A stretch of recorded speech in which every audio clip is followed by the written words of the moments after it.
How to insert an image in Photoshop 2025. Today, we're going to learn the 3 ways on how to add an image in Photoshop 2025. So without further ado, let's get into it. We first need to launch our Photoshop.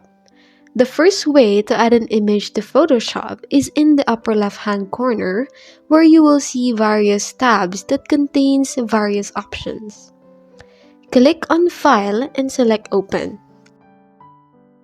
Then, select the photo you want to edit. There you go! You have an image. Another way to do it is by simply pressing Ctrl-O on your keyboard to open your files directly and choose your image.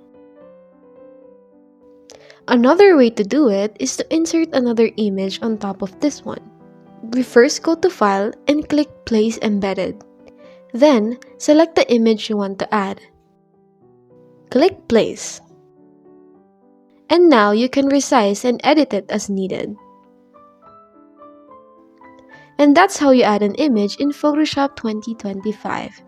If you found this video helpful, consider clicking the like button and sharing it to your friends. Thanks for watching, and I'll see you in the next one.